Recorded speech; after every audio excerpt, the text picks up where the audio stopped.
Pictures of him with the baby. Pictures with Alexis looking like the perfect little family. Everyone around them said TJ was a good man, treated Alexis right. But eventually things fell apart. They tried. Some things just can't be. TJ left Alexis in 2021, 3 months before she went. And according to him, he hadn't been back to her apartment, not even once since he left. This is where the story gets interesting. Because after they broke up, Alexis started acting differently. People close to her noticed changes. And then in January 2022, in those final weeks before she disappeared, Alexis started saying things that terrified everyone who heard them. Now we need to hear accusing him of being involved. They were calling him a suspect. They were nailing him to the cross, as he put it. So TJ Went Live is going to give you the context you need. Let me play this for you because his words matter. I've been remaining calm too long, bro. Y'all got me messed up. Messed up, man. Y'all got me messed up. Real talk. Alright, check it. I don't know why everybody want oh, it's at 44. Hey, wait. 45. I need 1K.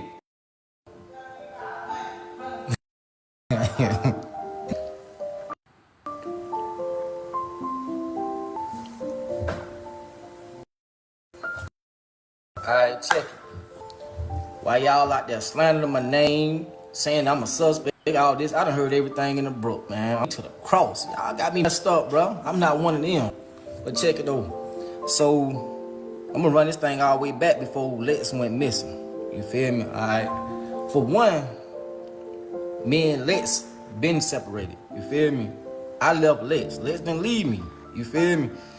So boom, I left off another there around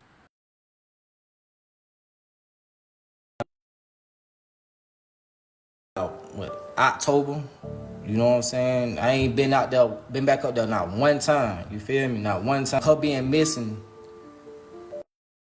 Lex was, I don't know, she was dealing with some kind of spiritual root shit. I don't know what was going on. She was just being out of her head. You know what I'm saying?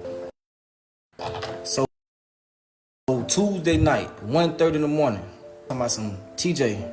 She say, I know you sleep. I know you got to work in the morning. She said, but let me tell you something right. Well, my last 5 exes within the last 7 years, they died. Huh? What you talking about? She said, I wish death upon them. I said, bro, you is tripping. You know what I'm saying? You need help, man. Get off my phone. You talking crazy. I hung up. She started sending me all type of pictures of a ladybug crawling on the ceiling. What they mean? You know what I'm saying? Now, we don't have confirmation that 5 of her exes really died. What we do know is that Alexis believed it. Or at least she was saying it. And that matters for understanding her state of mind. So she fucking around, talking about she won the lottery, hit the lottery, and all type of shit. So she done spending that. Yeah, they know that. I'm gonna keep that shit gutter, nigga. So, boom, come Saturday. You know what I'm saying? I ain't done in 2 weeks. You know what I'm saying? Me and Lex ain't been talking none of that. You know what I'm saying? Ain't Saturday. Come Saturday before she came missing. She called me. She was like, TJ, I'm down at my mama's house. She say,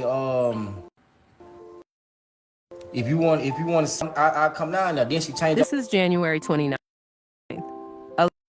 Alexis was at her mother Alberta's house, about 80 miles from her apartment in Greenville. She called TJ and said he could come see their son.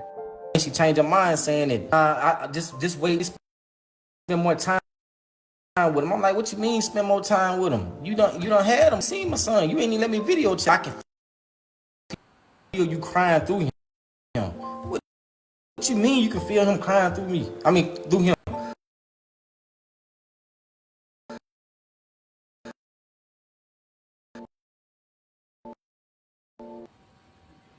It's getting a little weird. I'm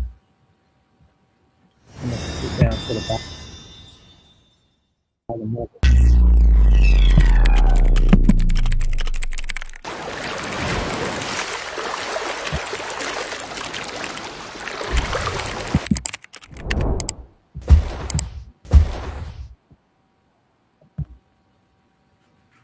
Personal Journey Overcoming Anxiety. Anxiety weighing heavy? Lighten the load with our support. This course set me on the path to success. Don't wait. Begin your journey today. Comment. Before we carry on, let me put the positive vibes out for the day. That's what I do on my channel. I read from my daily book of inspiration, written by Sarah Young, called Enjoying Peace in His Presence, Jesus Calling. And this is the inspirational word today, inspired by the book of the Bible for January the 14th, 2026. Let me bless you with my grace and peace. Open your heart and mind to receive all that I have for you. Do not be ashamed of your emptiness.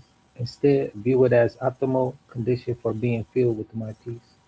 It is easy to touch up on your outward appearance, to look as if you have it all together. Your attempt to look good can fool most people, but I see straight through you, into the depths of your being.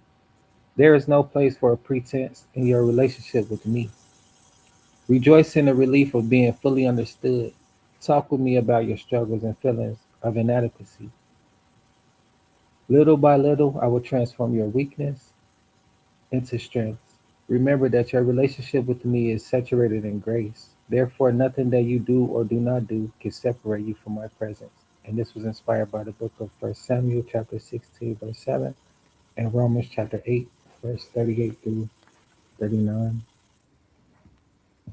Let this be an inspiration to the readers and the hearers and the doer of this word.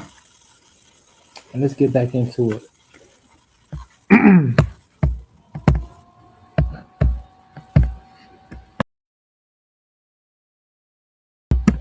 Let that sink in. She told through him, like she had spiritual connection or premonition, like she knew something bad was coming.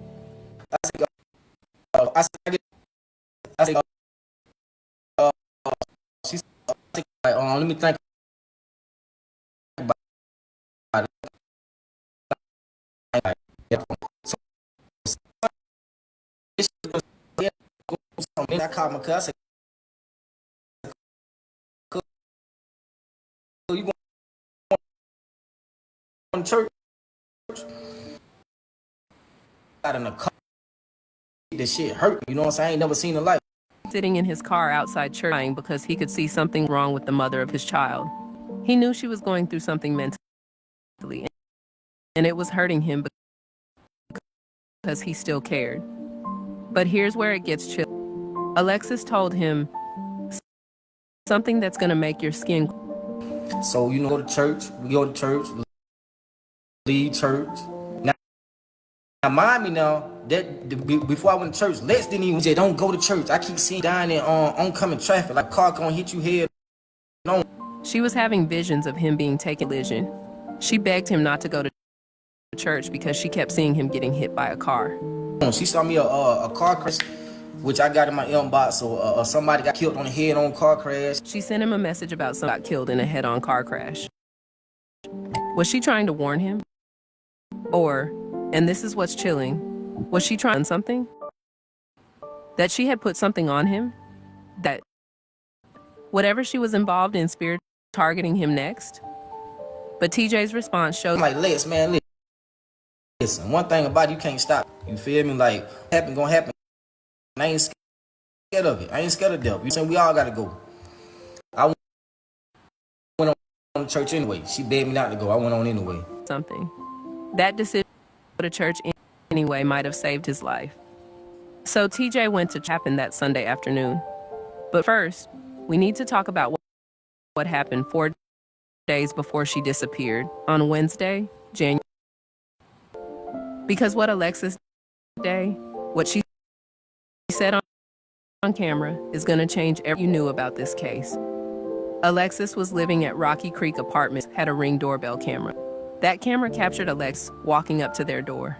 And what she said, what she was holding in her hand, listen, this is the moment when everything clicked. Now, according to members who spoke publicly about this, the neighbor I ordered 200 hand-forged knives to my dorm room, and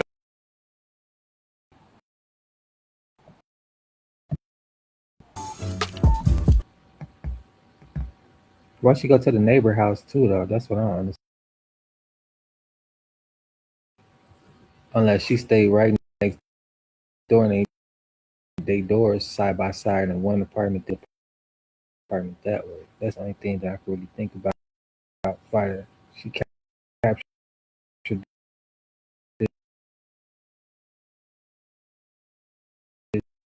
this video and what it looked like that she talking to the neighbor, but they just got it on camera. So I'm not sure.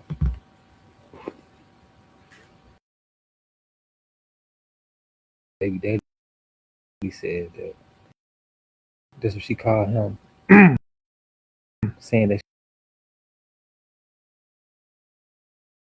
she wished people death, and then what they were saying was like, once you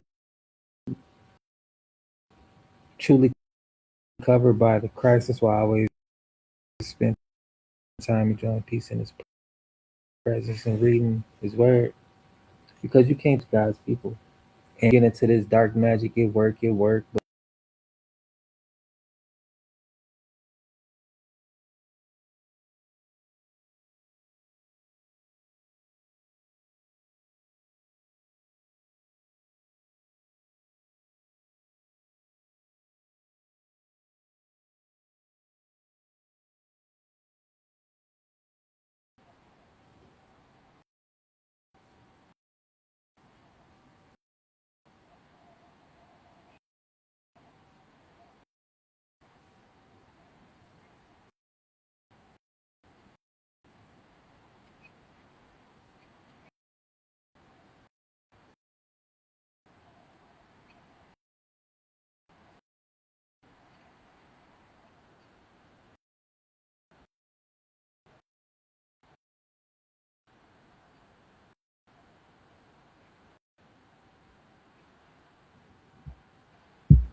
oh no, hold on real quick.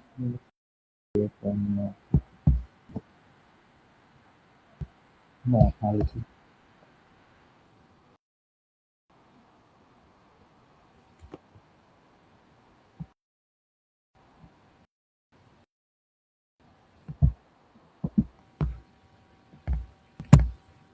Yeah, my system tweaking just a little bit.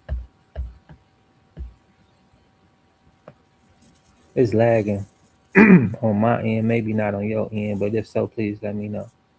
This is what I've been dealing with like um, past few months off and on.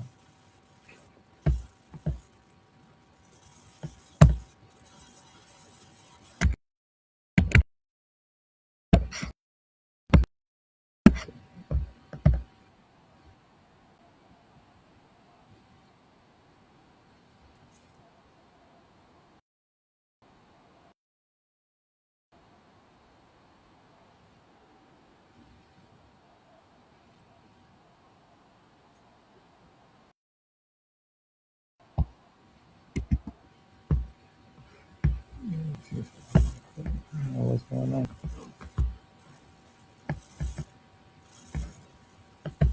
Oh yeah, I do. I got you.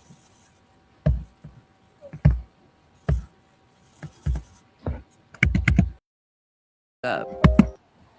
The ground was disturbed, but the box, he ever found it. To this day, we don't know where that box is or what was in it on that neighbor's door. The neighbor didn't open it. They spoke through the Ring camera. And the very first thing that came out of Alexis's mouth was this. Hey, it's your neighbor upstairs. What's up? I was let you know that I ain't going to lie. I do like root work and ride, period. That's how she opened the conversation. Not, hey, how you doing? Sorry to bother you. She led with root work. And she made sure to specify that she does both bad root work. It's easy to become a podcaster with Riverside.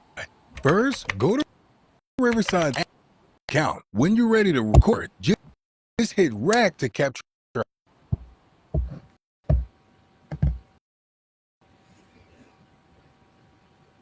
Those who don't know, root work, also called hoodoo or conjure, is traditional African American folk magic. It involves using natural items, roots, personal items to cast spells or influence situations. Some people use it for protection, healing, love. But it can also be used to cause harm, to control people, to curse people. And when you're doing root work, when you're casting spells, items you use afterwards have to be disposed of properly. You can bury them in a yard. You can take them to a crossroads. Some spells even require you to bury items in a graveyard. Here's something specific that people who practice root work will tell you. When you bury something in your backyard, especially when you're doing love spells, it's to keep someone close to you, to bind them to you, to make sure they can't leave you or forget about you. So when Alexis was caught digging in that backyard garden spade, and the first thing she said was, I do root work, good and bad. She was doing back there was intentional. That was spiritual work, and I know what I'm doing. In that camera footage, Alexis started talking about, she mentioned someone, a past relationship. The exact details of that part aren't completely clear, but what we know is Alexis was connecting her root work to someone from her past. Now think about the timeline. This ring doorbell footage happened Wednesday, January 26th.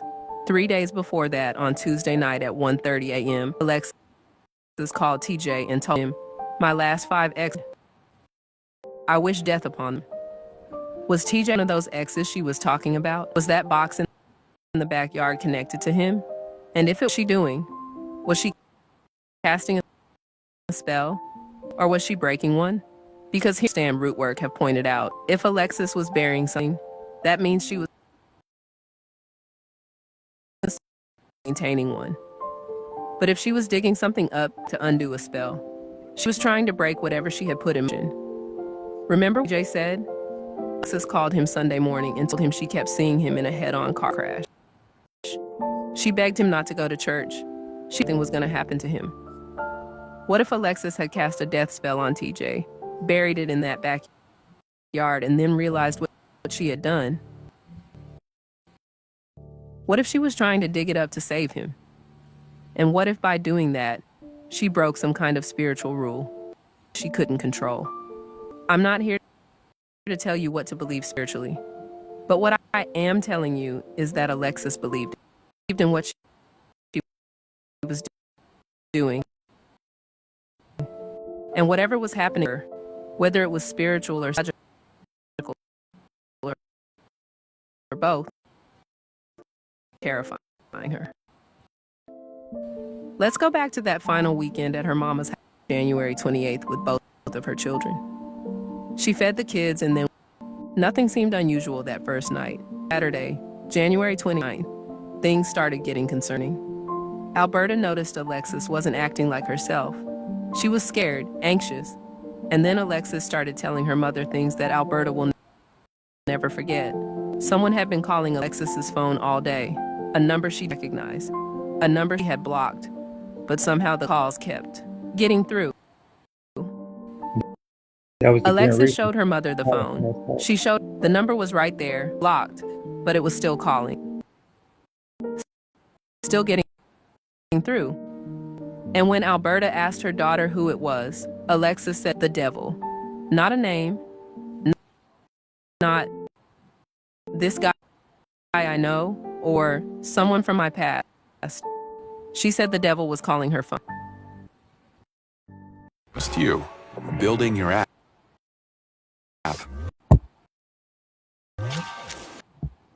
On base 44. That recent recently, Alexis had gotten really into astrology, reading about her zodiacs, about Pisces, predictions, and spiritual meanings.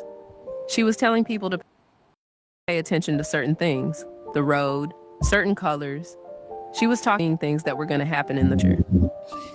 But on that Saturday at her mama's house, Alexis wasn't just reading horoscopes. She was terrified. She told her mother someone in a black truck had been following her. Not just once, this had been going on for weeks. Every time she went somewhere, there was this black truck behind her. And then Alexis said something that broke her mother's heart. She started crying. And through her tears, she kept saying, I'm not. Her 30th birthday was coming up in March, just 2 months away.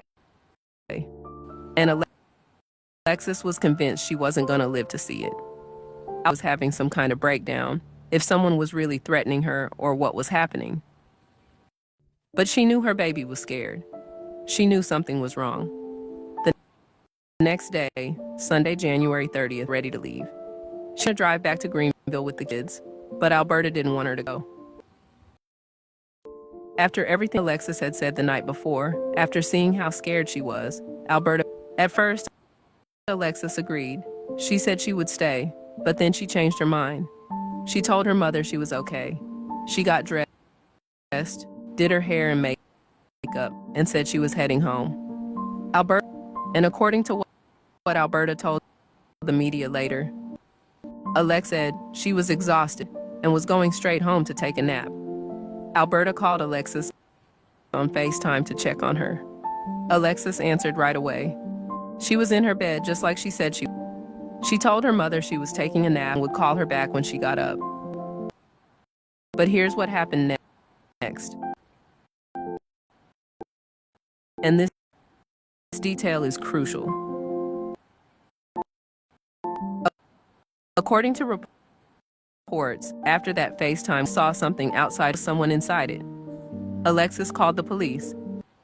We don't know exactly what happened, if they actually spoke to her or just drove by the area. But what we know is that after the police left, Alexis made a decision. She got her kids, she got in her car, and she left her apartment. A few hours later, she called TJ and asked him to meet her at 7-Eleven so she could give him the Let's get back to TJ's account of what happened at that gas station. His description of how Alexis was she was saying, it's going to show you just how afraid this woman was. She called me. And I put on speakerphone, let my cousin hear how she. So she got there, she was like, she said, where you at? I said, I'm at my house watching. So she was like, well, me on 29 at 7-Eleven where you get the kids, like 3 miles left. I said, okay. So as she talking, she like, TJ, watch out for these cars. Watch out for a white car, gray car, black car. Now, mind me, now I'm like, so I put on speakerphone, let my cousin them, everybody hear. So I'm like, I'm on my way. So my cousin like, boy, go get this, boy. So I was like, shit, I said, no, doubt them up. We left. I pull up at 7-Eleven. You know what I'm saying? She sitting at the gas pump. I get out, go in the stove. I pump 35 in her gas tank, and I put 20 in mine. I come back in, out, get my son. You know, he asked me, could Naomi go with me, her daughter? I was like, yeah. This is important. TJ was expecting to just pick up his son. That was the plan. But we could go with him too. So I was like, she said, okay. She said, TJ, watch out for this car. You see, like white car, black car. So I said, man, what you mean? I said, babe, you need help. You need to get some help. So I was like, she was like, she know, TJ, I'm telling you. She's like, give me a hug me. So I hugged her. You know what I'm saying? The hug didn't even feel right. Something wasn't right. So I got there and hugged, got in the car, and I pulled up. For y'all, the one that's in.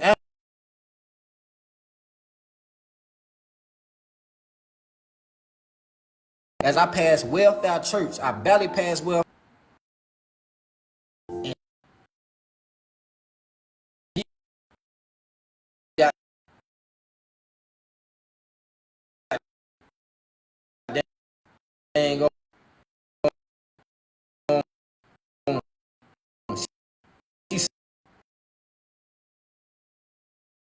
I'm like, man, you talk to Liz. She supposed to be coming out. She was like, nah, I ain't talk to her. She said, like, man, she got the phone on the kids. You feel me? So, okay, I'm finna call on Facebook. Facebook calling. Ain't get no response. No more. I ain't hear nothing else.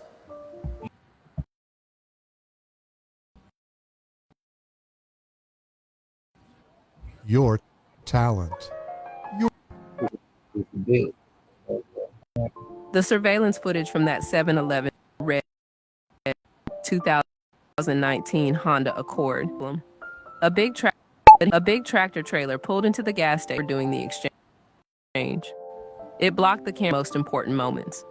So we can't see her putting the kids in.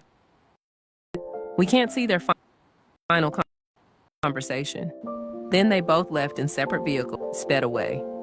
After Alexis sped away from TJ, her car was spotted on surveillance complex in Anderson, not a different apartment complex. And of course, Alexis had no known connection to this place. Nobody could explain why her car would be there. The car was seen there multiple times that night, but you can't make out who's driving. Then highway cameras picked up her red Honda Accord traveling toward Augusta, Georgia, and then coming back to South Carolina. But the footage wasn't clear enough to confirm if Alexis was the one driving. And then nothing. Disappeared. For the next 2 days, Alexis's family kept calling her phone. Everything went to voicemail. Alexis always answered her phone. That was one thing everybody said. No matter what time, what day, if you called Alexis, she picked up. Her cousin Kayla said she always answers. Like, even if I call at 3 in the morning, she always picks up the phone. But now, on Monday, January, Alexis was supposed to have an appointment at the lottery office in Augusta, Georgia. She had lottery tickets she was planning to take there. She never showed up. By Tuesday, February, Alexis's sister called the Anderson County Sheriff's Office and filed a missing persons report. February 2nd, they got the call that would confirm their worst fears. A man in McCormick County, South Carolina, called the police about an abandoned car on the side of a dirt road, a Honda Accord, Carolina plates. When police ran the plates, they realized whose car it was. Okay. Alexis's. McCormick County is Anderson, about an hour's drive. And the car wasn't on a main road. It was on a dirt road, remote, rural, heavily wooded, the kind of place you don't just stumble across. You have to know where you're going to end up. The car and looked inside. Here's what they found. Alexis's cell phone. Her purse with her ID inside. A bag of clothes. Her daughter's cell phone. The world was sitting in that car. But Alex wasn't there. And outside the car, lying in the grass, was the black hair bonnet she'd been wearing at the 7-Eleven that night. Now think about that for a second. Hair bonnets don't fall off. They stay on your head. They're meant to protect your hair while you move around. For that bonnet to be on the ground outside the car, something, either Alexis took it off in a hurry or there was some kind of struggle. Alexis's mother, Alberta, self. When she was at the gas station, that was on her head. Just pick it up and put it back on. That there is enough to say that there had to be some kind of scuffle to take place. Law enforcement started searching the area. Searched helicopters, cadaver dogs. They searched 222 acres around where that car, K9 units, state police, everything. They found nothing. No trace of Alexis, no clothing, no evidence. Nothing. February 3rd, they did another search. February 8th, McCormick County Sheriff organized another massive search effort. Over and over, they combed through the woods. But Alexis Ware had vanished. When forensics processed the car, here's what they found. Blood. No signs of a struggle vehicle. The only prints in the car belonged to Alexis. Nobody else. But the car was covered in mud. It had been driven through rough terrain to get to that location. So what happened? How did Alexis's car in that remote dirt ride, but Alexis herself was nowhere to be found? The family started doing everything they could to find her.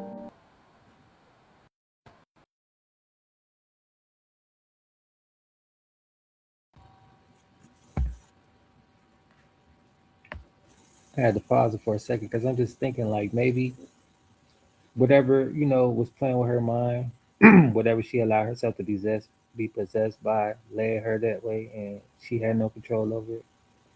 When the devil kept calling her, he just as crafty as a miracle. You don't know how God bless you. It's just miraculously that things happen because it's beyond your understanding. And it's the same way with the devil. When you make these agreements, you're bound to those agreements. That's exactly what it is. Like no matter what.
Her daughter.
Who else?